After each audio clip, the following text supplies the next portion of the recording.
Bismillahirrahmanirrahim. Assalamualaikum warahmatullahi wabarakatuh.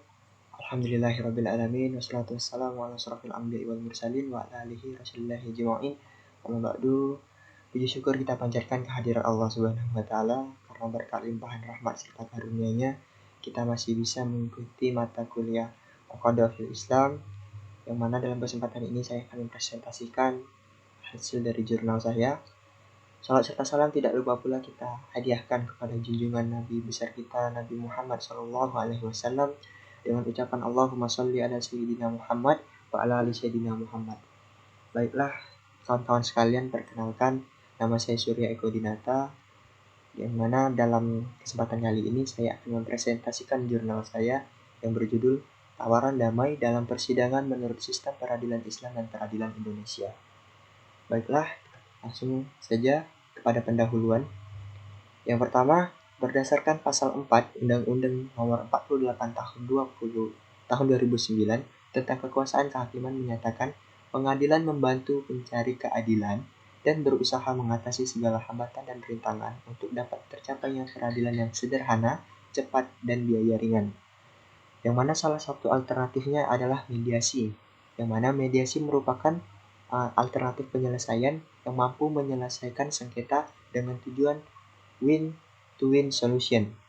Sedangkan Undang-Undang Nomor 30 Tahun 1999 tentang arbitrase dan alternatif penyelesaian sengketa muncul sebagai aturan khusus mengenai penyelesaian perkara secara efektif serta efisien. Berdasarkan pasal 1 angka 10 dinyatakan alternatif penyelesaian sengketa adalah lembaga penyelesaian sengketa atau beda pendapat melalui prosedur yang disepakati para pihak, yakni penyelesaian di luar pengadilan dengan cara konsultasi, negosiasi, mediasi, konsilasi, atau penilaian ahli. Kemudian berbicara mengenai tawaran damai atau biasa yang kita kenal dengan mediasi, di dalam hukum Islam sendiri ia juga memberikan tuntunan bagi para pihak yang berselisih atau bersengketa dengan beberapa konsep alternatif penyelesaian sengketa, yaitu seperti pendekatan islah dengan berbagai variannya seperti wilayat al-mazalim, al-hisbah, dan tahkim. Islah menurut Islam sendiri merupakan metode penyelesaian sengketa yang sangat dianjurkan untuk digunakan dalam menyelesaikan perselisihan atau persengketaan, yang mana islah sendiri ini dapat diartikan dengan penyelesaian sengketa dengan cara yang paling damai. Baiklah, selanjutnya mengenai pengertian mediasi. Pembahasan mengenai pengertian mediasi dalam jurnal saya terdapat 3 pengertiannya. Yang pertama, berdasarkan dari etimologi. Berdasarkan etimologi, mediasi ini berasal dari bahasa Latin, yaitu mediare, yang artinya berada di tengah. Makna ini menunjukkan peran yang disandang pihak ketiga sebagai mediator dalam menjalankan tugasnya, yaitu menengahi dan menyelesaikan sengketa di antara dua pihak yang berselisih. Kemudian yang kedua, yaitu pengertian dari Gary Pasteur, yang mana mediasi adalah proses negosiasi pemecahan masalah di mana pihak luar yang tidak memihak atau imparsial bekerja sama dengan pihak-pihak yang bersengketa untuk membantu memperoleh kesepakatan perjanjian yang memuaskan. Kemudian pengertian yang ketiga, mediasi dalam Islam atau yang disebut dengan islah. Islah adalah perdamaian, yakni tentang penyelesaian pertikaian. Sedangkan pengertian perdamaian itu sendiri adalah penghentian permusuhan, penghentian perselisihan atau pertikaian dan sebagainya. Kemudian selanjutnya, landasan hukum dan dalil. Dalam pelaksanaan mediasi tentu saja mempunyai dasar yang kuat untuk dijadikan sebagai salah satu alternatif penyelesaian sengketa. Berikut beberapa dasar hukum atau dalil mengenai mediasi.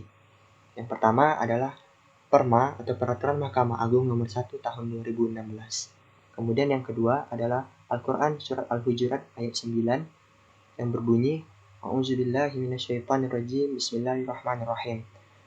Wa in ta'ifatani minal mu'minina iqtatalu fa aslihu bainahuma fa in bagat ihdahuma 'alal ukhra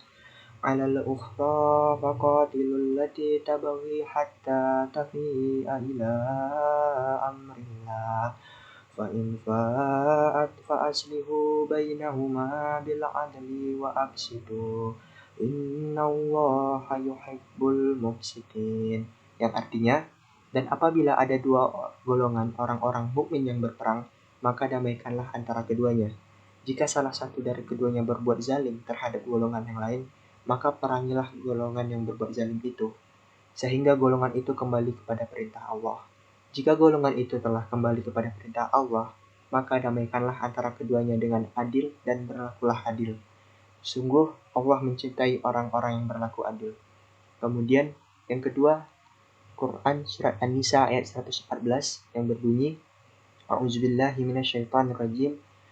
La khaira fi katsirin min najwahum illa min amara bisadaqatin aw ma'rufin aw islahin bainan nas.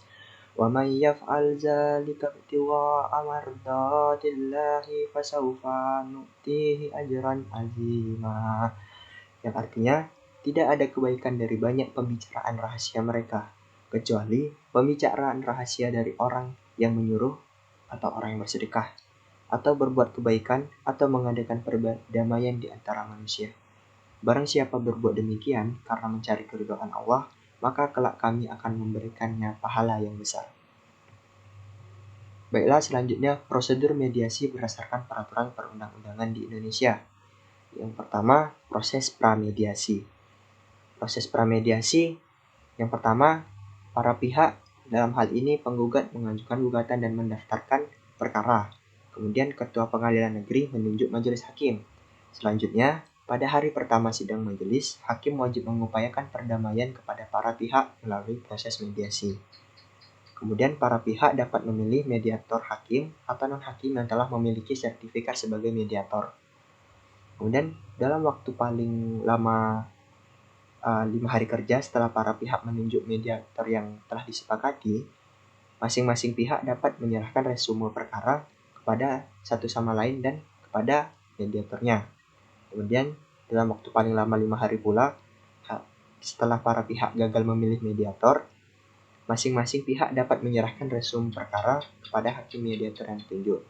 Itu dalam tahapan proses pramediasi. Kemudian selanjutnya ketika masuk proses mediasinya. Proses mediasi ini biasanya berlangsung paling lama itu sekitar 40 hari kerja sejak mediator dipilih oleh para pihak yang bersengketa dan ditunjuk oleh ketua majelis hakim. Kemudian atas dasar kesepakatan para pihak, jangka waktu mediasi dapat diperpanjang paling lama 14 hari kerja sejak proses mediasi berakhir. Kemudian mediator wajib menentukan jadwal pertemuan untuk penyelesaian proses mediasi.